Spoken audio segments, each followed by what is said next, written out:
안녕하세요. 훈 선생입니다. 오늘은 그 학생부 종합전형하고 정시전형에 대해서 비교 설명을 좀 드리겠습니다.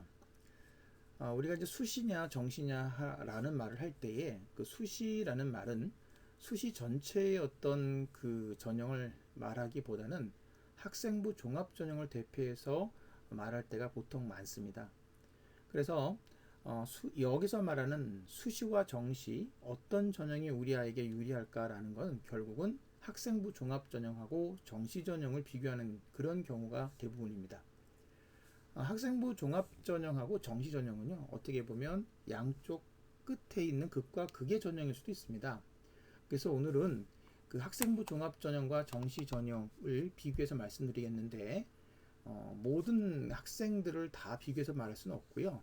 대략 인서울 중에서도 대략 건국대 이상의 대학 진학을 목표로 하는 그런 학생들을 예를 들어서 잠깐 말씀드리겠습니다. 일단 그 왼쪽에 있는 1, 2, 3, 4라는 것은 등급을 나타내고요. 자, 그랬을 경우 자, 4등급에서 2등급까지 올라간 성적이 있고요. 그 다음에 4등급에서 1등급까지 올라간 성적이 있습니다.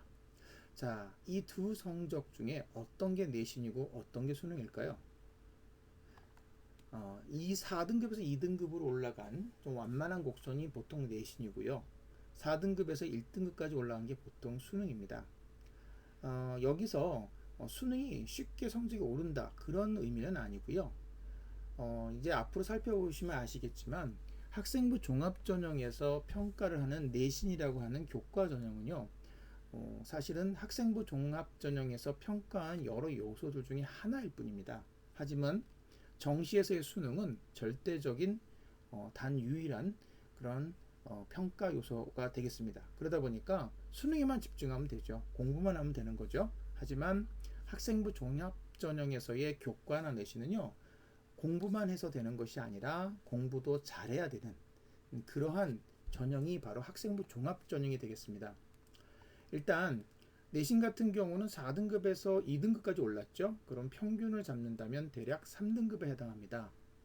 그리고 수능 같은 경우는요. 4등급에서 공부 열심히 해서 1등급에 해당하는 실력까지 쌓았다고 가정했을 경우 이 1등급이 그대로 수능에 반영이 되면 좋겠죠.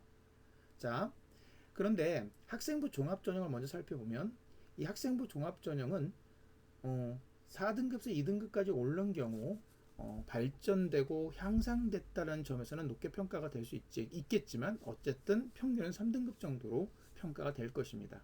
그리고 이런 교과와 비교과, 서류, 면접 이렇게 평가가 되고요. 그 외에도 의치안이나 최상위권 대학 같은 경우 이제 올해를 예를 든다면 서울대나 뭐 고대라든가 이화여대 정도 될 것입니다. 이런 최상위권 대학에서는 수능 최저도 또 요구를 하게 되는 거죠. 그에 반해서 수능은요, 정시전형에서는 수능만 평가 요소로 되겠습니다. 그러다 보니까 수능만 잘 보면 되죠. 그런데 문제는 쌓아놓은 실력만큼 수능 성적이 나오느냐 그것이 문제입니다. 즉 한 번의 수능 시험으로 평가된다는 것이 지금의 가장 큰 문제점으로 여겨지고 있습니다. 하지만 뭐 여러 번 시험 보는 것보다 한 번 잘 보는 게 더 유리할 수도 있겠죠. 자, 어쨌든 수능을 한 번 치루어서 그 성적으로 평가를 받는다고 했을 경우 자, 내가 쌓은 실력만큼 성적이 나와야 되겠죠. 그러다 보니까 멘탈 관리나 시험문 이런 것들이 좀 필요할 수도 있습니다. 자, 그리고 학생부 종합전형에는요. 1학년부터 3학년 1학기까지 10번의 내신 시험이 평가 대상입니다. 거기에다가 비교과, 활동이라고도 하죠. 그리고 서류와 면접. 물론 이제 서류는 전반적으로 사라지고 있는 추세이긴 합니다만 어쨌든 이렇게 여러 가지의 평가 요소를 가지고 평가를 합니다. 그러다 보니까 준비해야 할 게 상당히 많지요. 그러다 보니까 공부만 할 수는 없는 겁니다.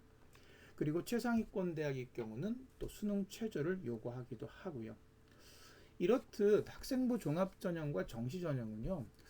어떻게 보면 극과 극이고요. 서로 비교할 수도 없는 그런 전형일 수도 있습니다. 자, 공부를 잘하는 거. 근데 그게 어떤 식으로 표현되느냐 이거죠.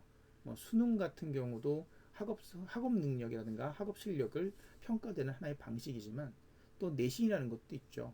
그런데 내신이나 수능의 장단점이 각각 있겠고요. 어쨌든 대략 서울에 있는 건국대 이상의 대학을 진학을 목표로 하는데 출발점이 4등급이나 5등급 정도라면 어떻게 보면 학생부 종합전형은 여러 가지 준비할 것들이 많고 그렇게 본다 그러면 오히려 공부만 하는 정시전형이 오히려 또 유리할 수도 있습니다. 물론 정시가 항상 뭐 학생부 종합전형보다 쉽게 준비할 수 있다는 것은 아닙니다. 일정한 등급대에 따라서 또 목표하는 대학에 따라서 남은 기간에 따라서 그리고 이 친구가 어떤 진로 목표를 갖고 있냐에 따라서 학생부 종합전형하고 정시전형은 각각 유리한 부분이 있고 불리한 부분이 있습니다. 그러다 보니까 우리 친구들이 준비할 때 남은 기간 동안에 뭔가 두 개를 다 잡을 수 있으면 좋겠지만 결국 어느 순간에 선택을 해야 할 시점이 된다면 유불리를 따져서 버릴 건 버리고 취하는, 그래서 선택해서 집중하는 그런 전략이 필요할 것으로 여겨집니다. 어쨌든 이렇게 학생부 종합전형하고 정시전형을 잠깐 설명을 드렸습니다. 한번 생각을 해보시고요. 우리 아이에게 어떤 전형이 유리할 건가 현명한 그 선택을 하시는 것이 반드시 필요할 때라고 생각이 듭니다.